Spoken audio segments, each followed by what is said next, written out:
Under the ceasefire I negotiated, every single hostage, both living and dead, has been returned home. Can you believe that?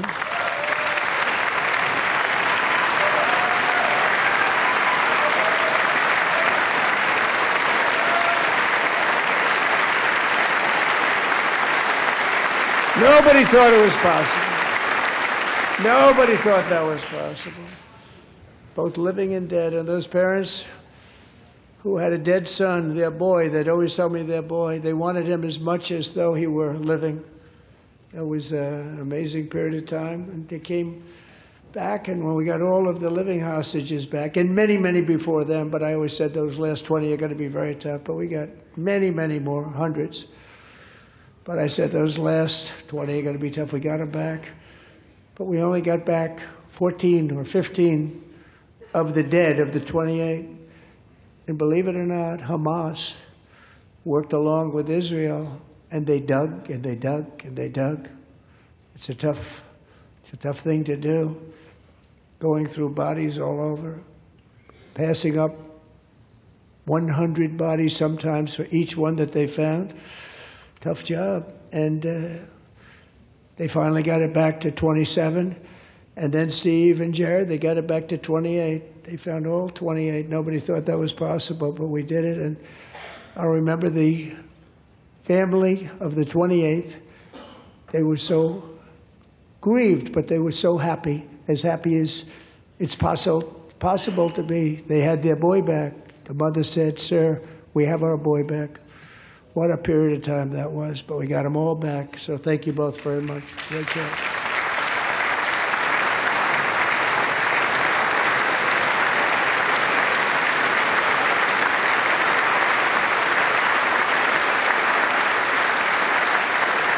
And we're working very hard to end the 9th war, the killing and slaughter between Russia and Ukraine, where 25,000 soldiers are dying each and every month. Think of that, 25,000 soldiers are dying a month. A war which would have never happened if I were president. Would have never happened. As president, I will make peace wherever I can, but I will never hesitate to confront threats to America wherever we must. That's why in a breakthrough operation last June, the United States military obliterated Iran's nuclear weapons program with an attack on Iranian soil known as Operation Midnight Hammer.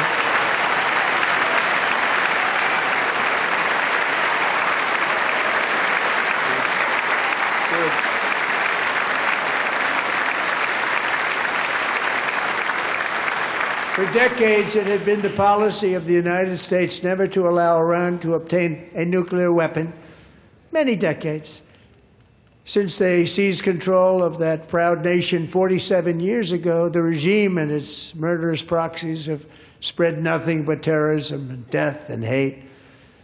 They've killed and maimed thousands of American service members and hundreds of thousands and even millions of people with what's called roadside bombs. They were the kings of the roadside bomb. And we took out Soleimani. I did that during my first term. Had a huge impact. He was the father of the roadside bomb.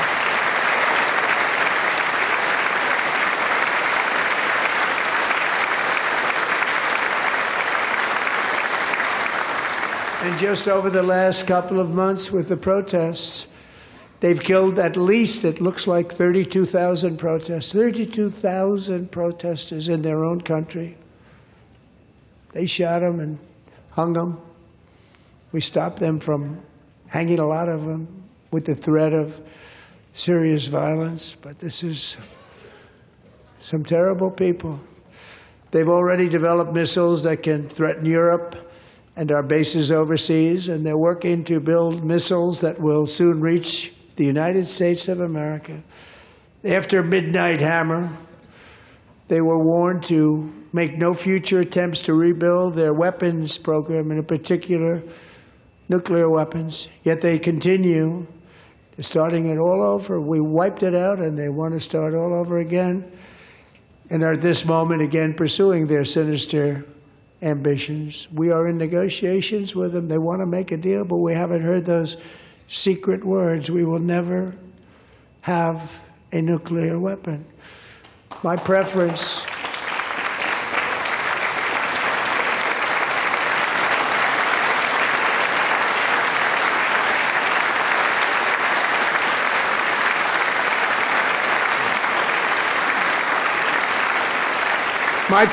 is to solve this problem through diplomacy.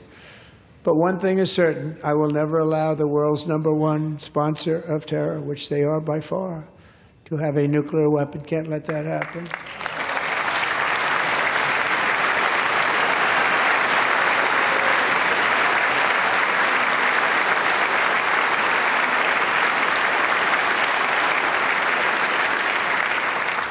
And no nation should ever doubt America's resolve.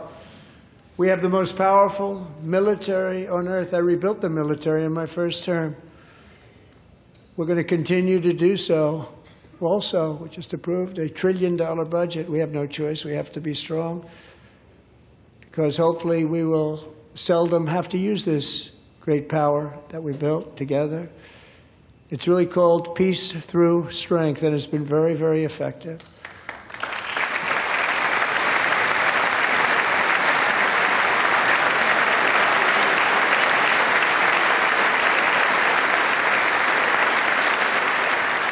So thanks to Republicans in Congress, we're investing that record number of dollars, have no choice, in the United States Armed Forces. Also creating a lot of jobs, but we're not even doing it for that reason.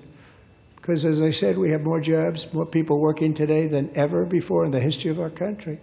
And NATO countries are friends and allies. They are. They're our friends and they're our allies. Have just agreed, at my very strong request, to pay 5% of GDP for military defense rather than the 2%, which they weren't paying. We were paying for almost all of NATO. Now they're paying 5 as opposed to not paying 3.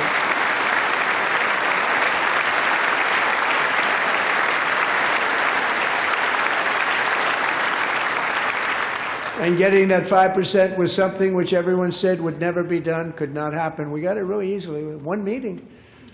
And big difference between 2% that's not paid. We were paying the freight of many of them. Very few were paid up. Now 5%, then they're paid. And everything we send over to Ukraine is sent through NATO, and they pay us in full. They pay us totally in full. Every branch of our armed forces is setting records for recruitment. This is so exciting.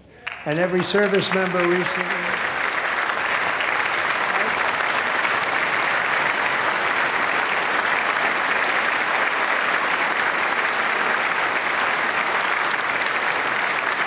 And every service member recently received a warrior dividend of $1,776.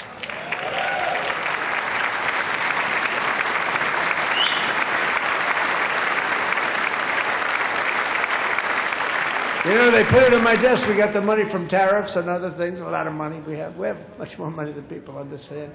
Have to rebuild that program a little bit, but it won't take long. But we got the money, and it was $1,775, and they wanted my approval.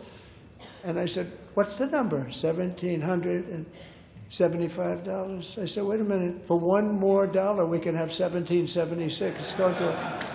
I said, we're going to figure that. I never asked anybody if we could afford it. $1 more. I said, $1,776. And I said, that's good. And I'll tell you what, our military, that was 4 months ago, our military, I never see a person in the military that doesn't thank me for it, so we're honored to do it. They deserve it. And we call it 1776. It was great. And we love our military. We love our law enforcement. We love our firemen. You know, the firemen don't get mentioned enough. We love our firemen. We're also...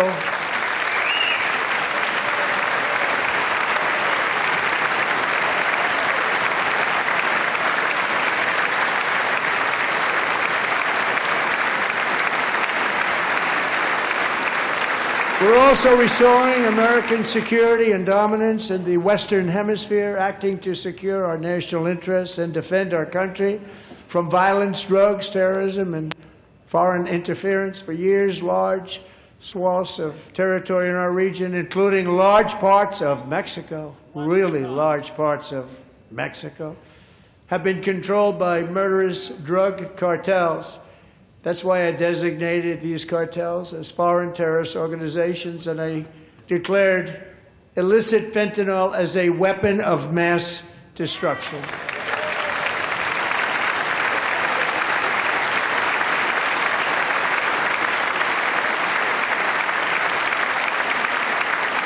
And with our new military campaign, we have stopped record amounts of drugs coming into our country and virtually stopped it completely coming in by water or sea. You probably noticed that. We very seriously damaged their fishing industry also. Nobody wants to go fishing anymore. We've also taken down one of the most sinister cartel kingpins of all. You saw that yesterday. In January,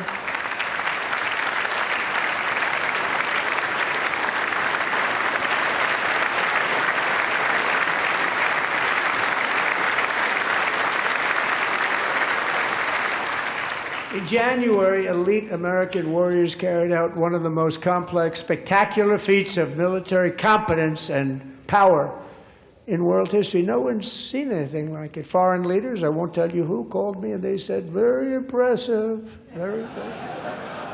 They couldn't believe, they all watched, they saw what happened. This is a different fighting force than we had years ago when we fought to tie. You know, it's a great fighting force. I'm so proud of it.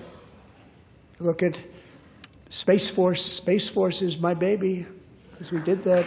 My baby is becoming so important.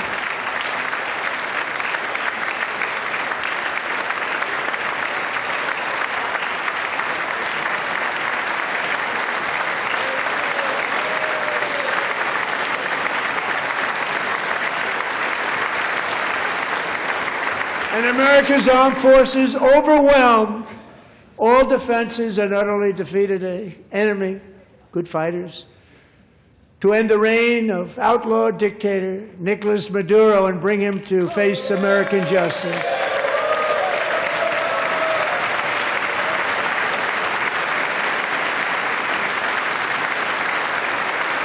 And this was an absolutely colossal victory for the security of the United States, and it also opens up a bright new beginning for the people of Venezuela. We're working closely with the new president of Venezuela, Delcy Rodriguez, to unleash extraordinary economic gains for both of our countries and to bring new hope to those who have suffered so terribly. They really did suffer. With us tonight is Alejandro Gonzalez. She grew up in a tight-knit Venezuelan family and was especially close to her beloved uncle Enrique. But after Enrique ran for office and opposed Maduro, he was kidnapped by Maduro's security forces and thrown into the regime's really infamous prison in Caracas. Alejandro feared she would never see her uncle again. She feared for her own life also. But since the raid, we have worked with the new leadership, and they have ordered the closure of that vile prison and released hundreds of political prisoners already, with more to come. Alejandro, I'm pleased to inform you that not only has your uncle been released, but he is here tonight. We brought him over to celebrate his freedom with you in person. Enrique, please come down.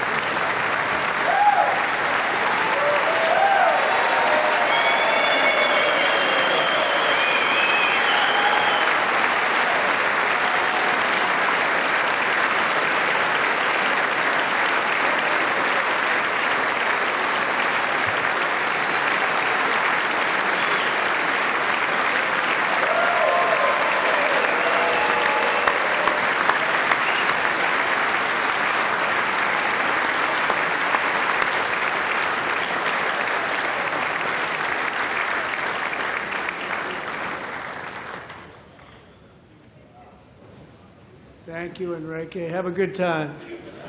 Nice to have you back, Enrique. There were many heroes on that January raid to capture Maduro, really great heroes.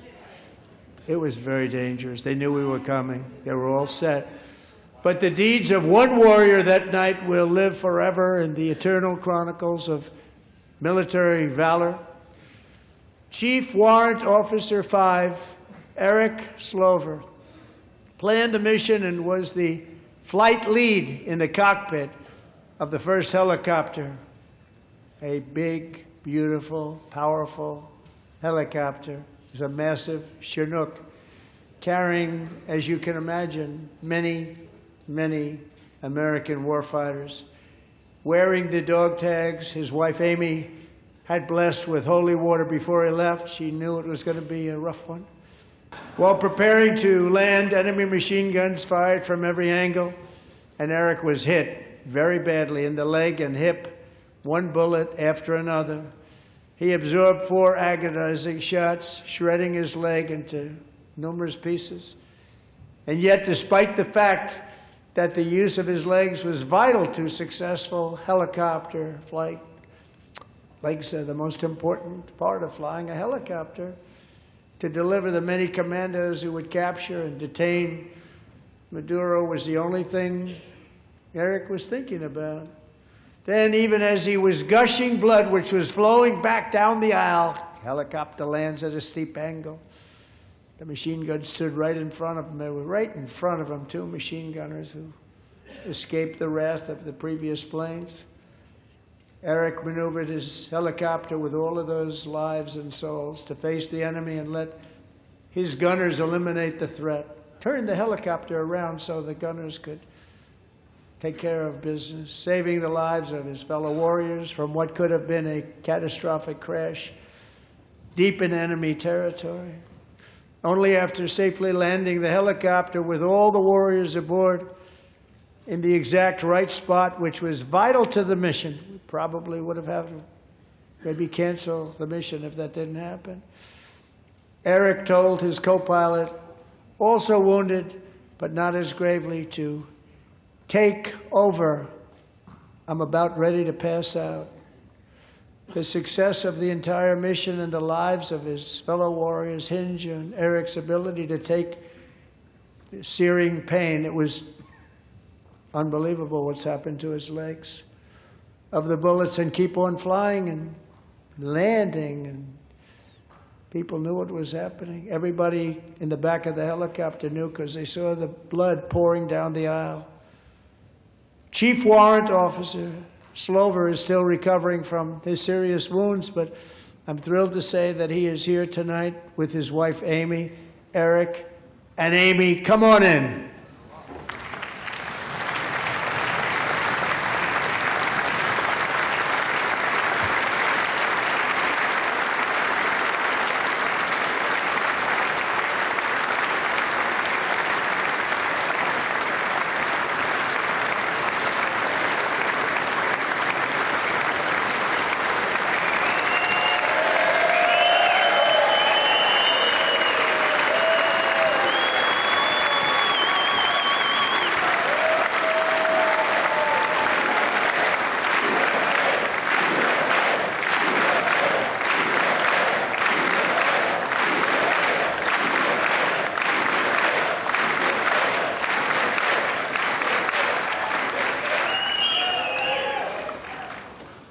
So we have a surprise for Eric and Amy.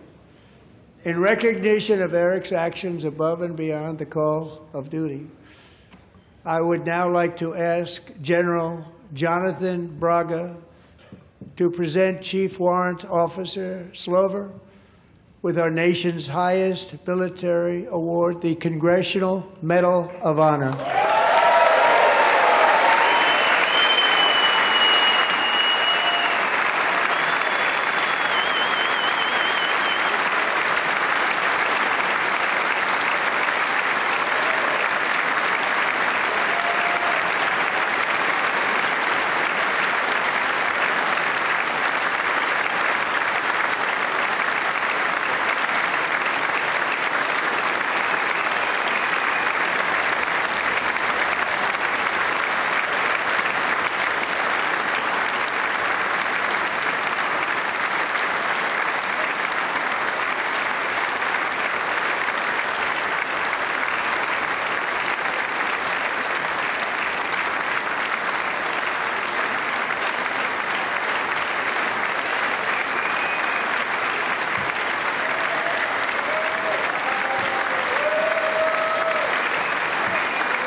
Well, thank you very much, Eric and Amy.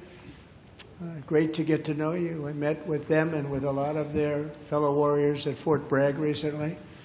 You notice the name Fort Bragg, we have it back, we brought it back. We won the First World War with it, the Second World War with it, and then they decided to change the name. So we changed it back. Everybody wanted to change back too. And 10 of Eric's fellow warriors from that incredible night of victory will also be receiving medals at a private ceremony that will soon be held at the White House. And Eric will be there. Thank you.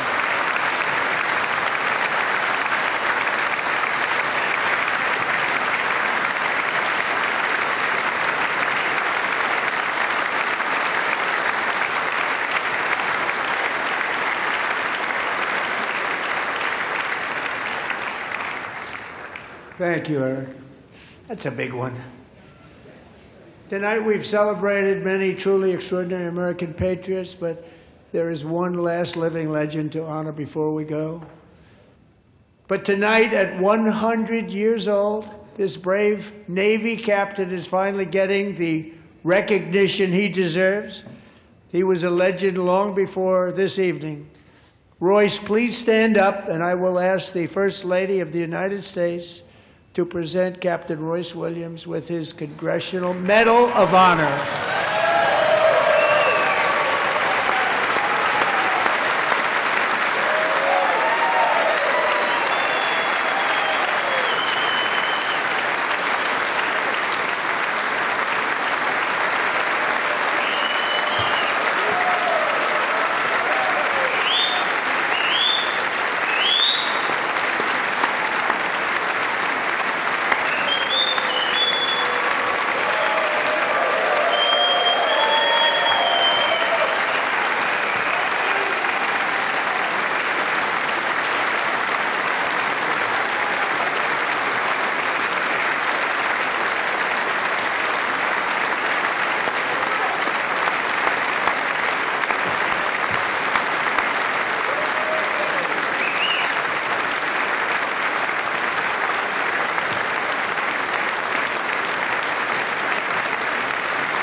Thank you, Royce, and thank you, Eric.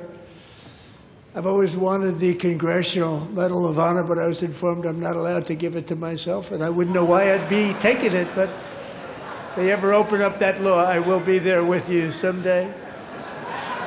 But you know, that's our highest honor, Congressional Medal of Honor, and that's a big thing, and it's an honor to be in the same room with you. Thank you both very much, Eric. Thank you.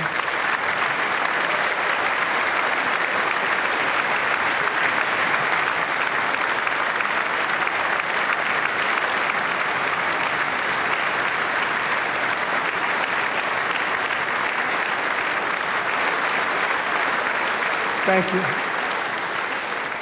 250 years is a long time in the life of a nation, but in another sense, it's really a mere moment in the eye of history.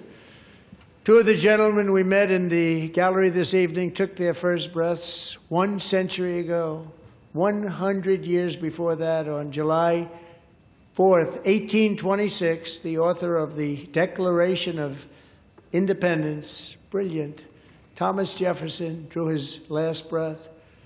Just a single long human lifespan separates the giants who declared and won our independence from the heroes who stand among us tonight. Everything our nation has done, everything we have achieved, has been the work of those few great lifetimes. In those brief chapters, Americans built this nation from 13 humble colonies into the pinnacle of human civilization and human freedom, the strongest, wealthiest, most powerful, most successful nation in all of history. Americans ventured out across the daunting and dangerous continent. We carved paths through an unforgiving wilderness, settled a boundless frontier, and tamed the beautiful but very, very dangerous Wild West. From empty marshes and wide open plains, we raised up the world's greatest cities. Together we mastered the world's mightiest industries and shattered history's monstrous tyrannies. Americans lifted humanity into the skies on the wings of aluminum and steel, and then we launched mankind into the stars on rockets powered by sheer American will and unyielding American pride. We wired the globe with our ingenuity. We captivated the planet with American culture. And now we are pioneering the next great American breakthroughs that will change the entire world. All of this and so much more is the enduring legacy, unmatched glory of the hardworking patriots who built and defended this country and who still carry the hopes and freedoms on all of humanity's backs.